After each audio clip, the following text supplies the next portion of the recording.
My name is Julie Schumacher Cohen. I'm the Director of Community Relations here at the university. I'll just tell you a little bit about my office. The purpose of my office is to connect the university and the Scranton community, to identify areas of cooperation, to encourage community-student interaction, and to serve as a resource person on the Scranton area for the campus. So I'm very excited to be talking with you about Scranton today. As your son or daughter become University of Scranton students this fall, of course, they also become residents of the city of Scranton. We're very glad to be located in the heart of the city here in Scranton. It's very much a part of our identity as a Catholic and a Jesuit university. We believe that the well-being of the city and the university are very much intertwined. We also think that your son or daughter is going to be very much enriched by the Scranton community. And we hope that they will take opportunities to connect with that community with our help as they, over the next 4 years. Come on and get seated. We hope they'll connect with that community for fun, as part of their learning experience, and through community service activities in the area. I happen to be new to the area myself. I'll put that out for full disclosure in case there's any more seasoned Scrantonians in the room. You can feel free to jump in. But my husband's a professor in the theology department, and we've had a wonderful time discovering Scranton, and we've been very warmly welcomed to the area. I did want to get a sense of who's in the room. How many of you are from northeastern PA or from Pennsylvania? Okay, just a couple. How many of you came to Scranton for the first time when you were looking at the University of Scranton? Okay, some more there. How about New York, New Jersey? Lots from there. How about Maryland and Connecticut? Any other states? Okay, Virginia. Okay, great. So I will give you a little rundown of how this is gonna go. There will be a quiz at the end. This is Scranton 101, after all. But we're gonna talk a little bit about Scranton's history. It has a very rich and proud history. Community will be a theme that will really run throughout. And then we'll talk a lot about the development and the revival that's been taking place in Scranton. If you do have a burning question, please feel free to ask. I'm going to try to end right around 12, so if you wanted to go to the mast, that's right across the way, you can do that, but then we'll also have more time for Q&A at that point. So some of you might recognize our orientation friends here. Does anyone recognize the sign? No? The Office, there we go. This appears in the Office TV's credits, TV shows credits, and actually it used to be out on the highway, and so many people were stopping for a photo op that it was causing a traffic hazard. So it's now on the second floor of the mall at Steamtown. But I put it here because I really like the sentiment. Scranton welcomes you, embracing our people, our traditions, and our future, and I think that really is a good way to start off in talking about Scranton. Just a word on the handouts, just to give you a sense, there's a downtown walking map. If you didn't pick one up, it's right down here in the front. And just to orient you to where you are. So the star here is where you are. You're on the corner of Madison Avenue and Linden Street. And that's, we're in Brennan Hall. But if you just walk 2 blocks this way, and just up the map, you're in the heart of the downtown. So we're very close to the downtown. It's all very much nearby. And then the other handout you have there is about a downtown scavenger hunt that we're going to talk about later. And then you also have a feedback form that you can hopefully leave with us. So we're going to start off with a little bit of history. Scranton was started as a kind of farming, sort of sleepy Slocum Hollow was the name of it. And then it grew into a rapidly industrializing city, the kind of the Silicon Valley of the 19th century. Scranton was named after its entrepreneurial founding family, the Scrantons. They moved here from Connecticut to Pennsylvania. And their first business endeavor was iron T-rails. And that became integral to the railroad boom. And so you had iron sort of being the economic foundation of Scranton, and then steel, coal, and railroads all sort of igniting the Industrial Revolution with all roads leading to Scranton. Now, coal mining history is huge for this area, and coal was truly king in Scranton and in the whole of the Lackawanna Valley. It drove rapid development. At its height, 80% of the world's anthracite coal was being mined in this area.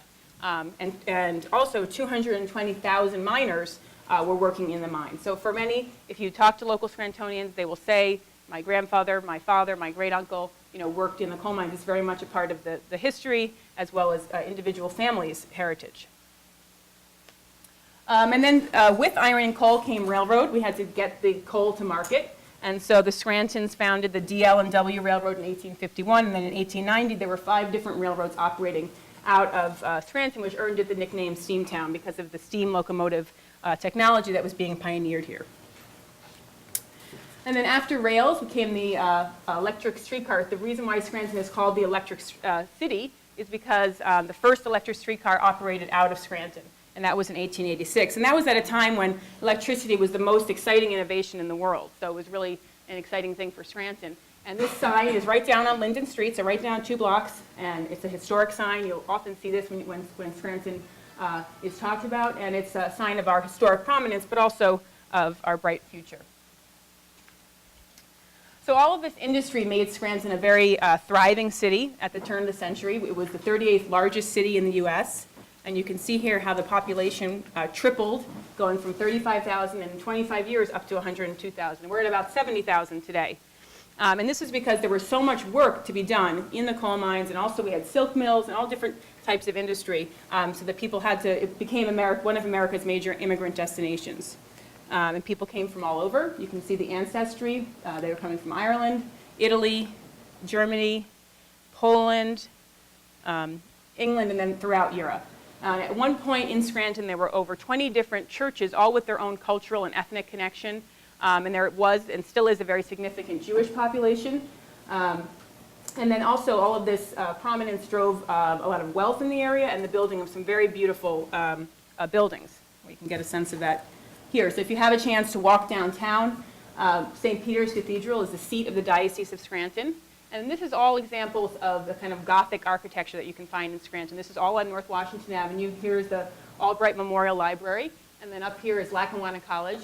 And if you take a real close look at Lackawanna College, the tan stone on there is called West Mountain limestone. And it looks a little bit like the stone that's on our new Science Center.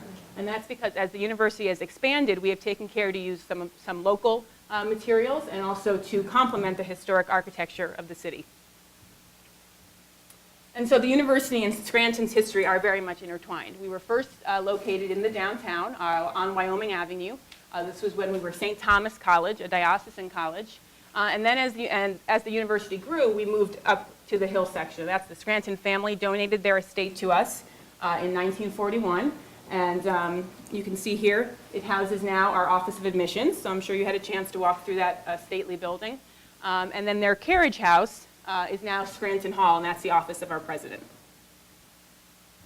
So certainly as you're walking around our campus, you're getting a sense of Scranton history, but there's lots to do in the area. The Steamtown National Historic Site is where you can see this locomotive technology at work. I know nothing about trains, but one of the guides explained to me that it's basically a tea kettle on wheels. So that it was the crux of the locomotive technology was boiling water. But you can take an excursion on one of those locomotives. Unfortunately, it will not take you all the way to New York City. We wish, but that there is some interest in hopefully restoring that train service. But that's a wonderful historic site to visit. It's right behind the mall at Steamtown. And then the Lackawanna Coal Mine Tour is about a 10-minute drive from here. I would strongly recommend it. It's really unforgettable. You go into a real coal mine. It's cold and dark and damp. It's always 50 degrees. You get a sense of what it would have been like to work in a coal mine. Has anyone heard the expression canary in a coal mine? Yeah. So you really get a sense of that because the canary, as they tell you when you're down there, the canary would stop chirping if there was deadly methane gases or deadly carbon dioxide gases. And then, of course, the coal miners knew they had to get out. So I would definitely recommend that when you're coming back for a visit. The Anthracite Museum is connected to the coal mine tour. It's right there. Tells you more about the history. The Trolley Museum is next to the Steamtown National Historic Site. You can take an excursion on an electric trolley. And then the Lackawanna Historical Society is actually right up here between St. Thomas Hall and the Unified Science Center. So it's located on our campus, and it's a beautiful historic building called the Catlin House. So as we know, Scranton is no longer an industrial hub like many American cities. Eventually this industry went away. Anthracite coal became too dangerous and too expensive to mine. We had the coal strike of 1902, the move of the Scranton's Iron and Steel Company to New York, and the Knox mine disaster of the 1950s. So it was kind of the end of an industrial era. But as you can see, with the help of our friends from Dunder Mifflin, we've gone from coal to cool, according to the Philadelphia Inquirer. But more seriously, because we've really had some dramatic revival in recent years. Downtown investment, great parks, business development, some very good leadership under our mayor, Chris Doherty. And most recently, we've been ranked #1 of 10 best places to start over because of the housing and job opportunities in the area. So I want to talk with you a little bit about downtown development. When you drove onto the campus, you might have driven on Mulberry Street, and you might have seen our welcome sign here. And right across the street from that is a beautiful mansion called the Colonnade. But it wasn't beautiful. It used to be a dilapidated mansion, and it was renovated and has now become a kind of central special events location. And this is kind of an example of things that are taking place on Mulberry Street, but also throughout downtown, and how the university is partnering in that. So we've had our own Mulberry Street improvement project, where we have improved the sidewalks and the streetscape, putting in period lighting, and this is something that we plan to do further up Mulberry Street. This is another example of downtown development, a restoration of an entire block. If you're staying at the Radisson Hotel, this is just about a block away from you. And it's all been restored, and there's different businesses moving into the ground floor. This is called Center Street. They took the Casey Laundry building and renovated it. It's right across from the entrance of the Hilton Hotel, and it now has an art gallery, a coffee shop, and loft apartments. So it took what was a former kind of dark alleyway and made it really a hub for art activity and also student-friendly hangout. A major catalyst for the downtown has been residential living. This is the Kana Lofts building. It used to be a kind of vacant, iconic but vacant building in the downtown, and it's been renovated to very beautiful, stylish apartments. So if you're looking for a place to live nearby to your son or daughter, I'm sure they would love to have you close by. This is just a couple blocks away, and actually they're actually full right now, but they're hoping to expand to have a new loft at 426. Which would be on Mulberry Street. You might have heard about the Commonwealth Medical College. This has been a boon not only to Scranton, but also to the whole of the Commonwealth of Pennsylvania. It's the first medical school in 50 years. They're going to be graduating their first class in 2013. And many of their students are living in the downtown and really contributing to the vitality in the downtown. So with all this development, there's been the need for more parking. I will say that when I first moved here, my husband and I lived in New York City, so we weren't sure which was harder to find a parking space on Manhattan or Scranton on an afternoon, although the parking tickets are only $20 here, so that's a little less. That helps you out. But this has been a great development, and there was actually a big party to celebrate this with 1,700 people coming out on the roof deck to celebrate that. And that's really just an example of how the community has really rallied around the positive things that have been happening in Scranton, in the downtown particularly. So as I mentioned earlier, parts of our campus are located even in the downtown or adjacent to the downtown, but for the most part, we're in the lower hill section, the historic hill section. And so our neighbors, our most immediate neighbors, are in the hill. If your son or daughter chooses to live off campus in their junior or senior year, they'll be living in the hill section. My husband and I and our two kids live in the hill section, and many university staff and faculty live in that neighborhood. It's a beautiful neighborhood.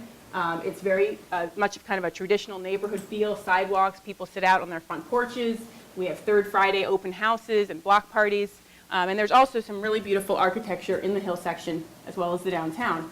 And you can get a sense here of some of the beautiful Victorian homes. Many of them have the original woodwork and stained glass. And then also some beautiful houses of worship. This is the Temple Israel up on the top left, and then Covenant Presbyterian Church. And then our own Madonna della Strada Chapel, that's where many of our students will attend Mass on a Sunday. That's located technically in the hill section on the corner of Monroe and Vine. But then also there's many opportunities nearby, different Catholic, Orthodox, and Protestant parishes, Jewish services, particularly in the hill section, and then we also have a campus mosque. Nay Aug Park is our city park, and this is just about a little over a half mile up Mulberry Street. So there's lots to do there. So if your son or daughter is interested in getting out into nature, it is a registered scenic landmark. There's a roaring brook that runs throughout. It has a trail system, and there's a number of beautiful overlooks. The prettiest being this Mary David Wenzel Treehouse. It's won many awards, and you get a beautiful view out over the gorge, 150 feet below. And you can get a sense here of how it was constructed. It's supported by 4 live trees and 8 steel trees. So it's definitely worth visiting sometime over your next 4 years. Nay Aug Park is also a community gathering place. So at Christmas time, my 2 little ones love to go through this light displays, but it brings visitors from all over. In the summertime, we have 2 Olympic pools and a water slide. And then just last Saturday, we had a Unity Cultural Festival, which is kind of a celebration of the diversity in the area. Everhart Museum is a museum located in Nay Aug Park, and it houses a natural history collection, also a fine art collection. Actually, right now they're having an exhibit on the Civil War. It's the 150th anniversary of the Civil War this year. And this museum, many of the museums provide student discounts, and they'll also be providing special discounts during Family Weekend this year. Downtown riverfront development. So they've taken a lot of what used to be railroads and turned them into trails. And so there's access to them at different places in the downtown, and then those trails then connect to a larger 40-mile Lackawanna River Heritage Trail. And there's lots to do. They do different events on these trails. There's a River Fest canoe competition in the spring, a bike tour, and then we have a Steamtown Marathon in October. Hill hospitals. Hopefully your son or daughter will not need to go to the hospital, but if they do, we have very easy access. There's 3 located in the Hill section. Regional Hospital of Scranton, Moses Taylor, and Community Medical Center. Certainly, I know as you're getting ready to leave your son or daughter with us, you're interested in knowing the safety in the area. I can tell you personally, living here, that it's a very safe area, but the Brookings Institution is a Washington, D.C. based think tank, and they said that Scranton, Wilkes-Barre metropolitan area is one of the lowest violent crime rates in the United States. It was ranked 95th among the nation's 100th largest metro areas, with the 100th being the safest of the metro areas. And a lot of that is due to a great partnership that we have between the City of Scranton Police, which is the region's largest police force, and our own University Police. So Scranton is a seat of government in many ways. I talked earlier about we have our mayor is Mayor Chris Doherty. You'll be having a welcome from him at Family Weekend. And he has a 5-member city council, so it's kind of like a New York or Philadelphia setup. And this is City Hall, which is located just on North Washington Avenue. We have a county commissioner system. This is the courthouse square, the courthouse that's kind of the, that makes that center part of the downtown. And then we also have a federal courthouse. Scranton is a political city. As you can see here, the BBC is saying that Scranton has become a must-see stop for every politician hoping to run for state or nationwide office. And Scranton has kind of been a key area in Pennsylvania, and Pennsylvania is also often a key state for national elections. So we often get visitors during the 2008 elections. Senator John McCain, now President Obama, came through here. And as you might know, our Vice President, Joe Biden, is from Scranton. Secretary of State Hillary Clinton's father is from Scranton. And George W. Bush, when he was president, came to the campus actually and spoke on, did a major health care policy reform speech here on our campus. As we talked about earlier, the office is certainly a key factor in Scranton gaining national attention. And there was a Scranton, an office convention that took place in Scranton in 2007. And this drew 10,000 people to the area, all Office TV show fans. And it actually kicked off on the university's campus with Al Roker and the NBC Today show. And you can get a sense here of kind of the major crowds that came. And then one of the characters saying here, the campus is breathtaking. I would come here to go to school if I had to do it all again. So they only wish they could be in the shoes of your son or daughter this fall. First Friday, Scranton is a great example of some of the dynamic activities taking place in the area. This takes place every first Friday of the month, of the year, except for January. This is a First Friday map, and it shows you kind of all the different venues that are hosting art exhibits or live music. It's all free. It has a great community atmosphere with students and families and professionals, and we also have student participation in First Friday. So we have an a cappella group called Men and Women for Octaves, and they'll be performing at the October First Friday. There's lots of great festivals. La Festa Italiana happens on Labor Day weekend, and I've heard from the organizers that some parents come back even when your son or daughter is graduated. It's a really fun festival. Many of our students will go downtown for that Labor Day weekend. And then Pages and Places Book Festival. This is new in the last couple of years. It includes a street fair and also different panels with nationally known authors. And this is going to be during Family Weekend this year, October 1st. And the street fair is going to be a Civil War era, again, with the 150th anniversary of the Civil War this year. The St. Patrick's Day Parade is the 3rd largest in the United States. We have an Arts on Fire Festival, which kind of brings together industry, history, and art. Takes place at Scranton's historic iron furnaces, which are just a few minutes from here. And this is a real-life iron pour that you're seeing. And they had different artisans as well as music and food. And we have a Greek Food Festival. It takes place at the Greek Orthodox Church, at one of the Greek Orthodox churches downtown, and also music and dancing. and then a jazz festival that brings in prominent jazz musicians to the area. Oops. There is something to do all year round. The Scranton Cultural Center is a kind of performance hub for different, with the Broadway Theater League and the Northeastern PA Philharmonic that perform throughout the year. And then they also bring in different performers that change year by year. And then community concerts, that's something that our county puts on, many of them that take place on that courthouse square. And then we also have an active library system, and they bring in different nationally known speakers. We're actually having Richard Clark here in the fall on the talk about counterterrorism on the 10th anniversary of 9/11.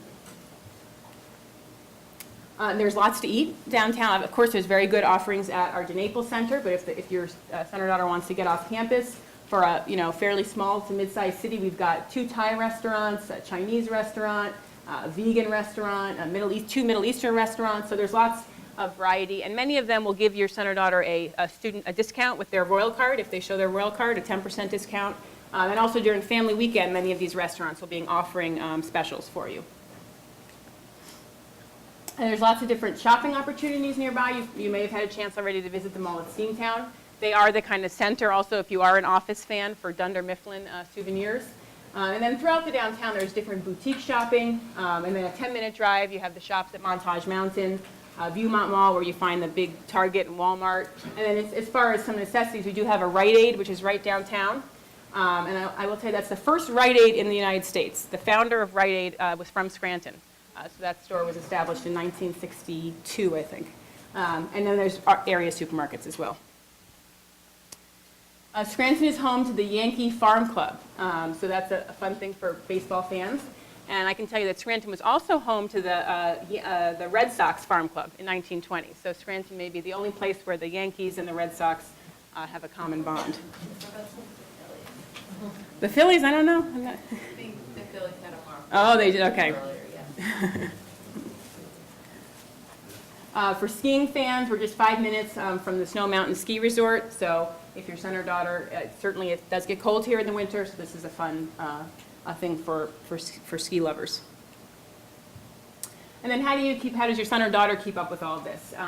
My office provides different listings in Royal News. You might have gotten Royal News maybe for the first time today. That comes out every Tuesday. That's our email newsletter. And so you'll start to see that there's some community events listed there.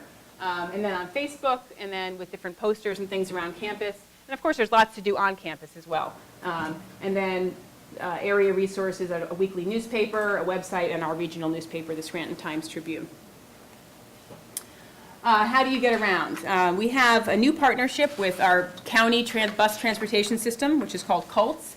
We're actually expanding that further over the summer, but that's going to take them to Marywood University, the mall at Steamtown, and also to Viewmont Mall. We're just looking to how to expand that bus service, so there'll be some new information about that in the fall when your son or daughter returns. And then there are regular buses to New York City and Philadelphia with the MARTS bus system, and they provide discounts to students as well. I have a handout for you at the exhibit table that gives them a coupon on that. And a lot of that information that was at the exhibit table we'll also have available for them the first week of school. And then, of course, the International Airport. And as I mentioned earlier, there is some interest in restoring that train service that was in the past. And then my office is also working closely with the Office of Student Engagement to organize a downtown scavenger hunt for the freshmen. And actually, it's open to all students to give them a chance to explore the restaurants and the shops and the cultural venues. It will take place on the first Friday of September. So it will end downtown so that they'll see what that first Friday looks like. There'll be lots of coupons and giveaways and big prizes and free T-shirts. And we'll also have a special guest that will be making an appearance. And this is Iggy, who is our university mascot. So he'll be kind of roaming around downtown. And that will be a fun night. So that was one of the handouts that you got, was just kind of a save the date for that. And then, as I said earlier, during family weekend, there will be a royal welcome in the sense that area museums and cultural attractions and also downtown restaurants will be offering you different specials and discounts. Here. So I wanted to give you a chance now to ask some questions. This is also my contact information. And I also work in the same division as parent relations. So obviously there, you can ask them any questions you have, but if you have anything directly related to the Scranton area, I'm also happy to answer that.